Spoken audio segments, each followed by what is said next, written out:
À partir de l'enquête canadienne sur la cybersécurité et le cybercrime menée par Statistique Canada en 2017, on s'est intéressé en fait aux secteurs qui étaient les plus touchés par les cyberincidents de sécurité au Canada en 2017. En fait, il y a 6 catégories de cyberincidents. Le premier, c'est l'accès à des zones d'accès autorisées ou non privilégiées. La deuxième, c'est le vol de renseignements personnels ou financiers. Le troisième, le vol d'argent ou la demande de paiement d'une rançon. La quatrième, on a ici la perturbation ou la défiguration de l'entreprise ou de sa présence sur le web. La cinquième, le vol ou l'utilisation inappropriée de la propriété intellectuelle ou des données commerciales. Et la cinquième, c'est la surveillance et le suivi des activités commerciales.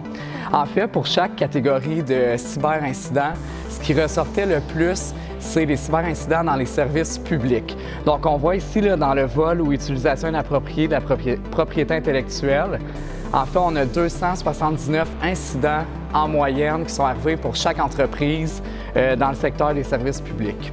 Si on prend un autre exemple ici dans le vol de renseignements personnels et financiers, le secteur des finances et assurances, c'est en 2017, 14 incidents en moyenne par entreprise ont eu lieu pour le vol de renseignements personnels ou financiers. Donc, les services publics ressortent vraiment dans toutes les catégories.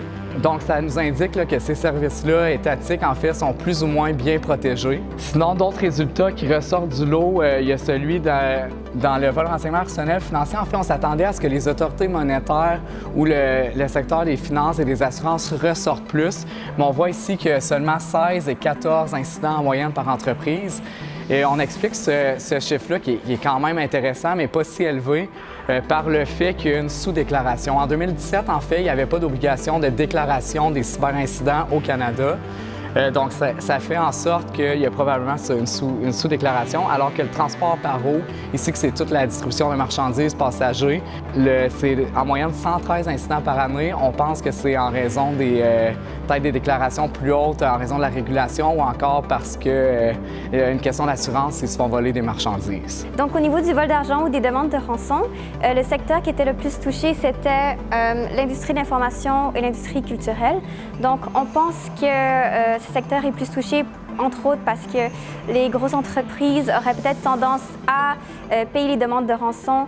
Admettons, si une maison de disques se fait pirater les chansons d'un artiste, donc elle veut y avoir accès à nouveau. Sinon, on a quelques résultats surprenants, surtout au niveau du suivi de la surveillance des activités commerciales.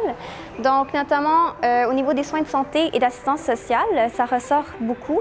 Et on pense qu'une hypothèse qui permettrait d'expliquer ça serait les gens vont surveiller les activités commerciales afin de mieux préparer des futurs vols ou juste pour voir comment ça marche afin de faire des cyberincidents et de ne pas être détectés par la suite. Au niveau des conséquences que ça engendre sur les entreprises, donc il y a des pertes financières importantes, mais en plus il y a aussi la réputation qui est ternie.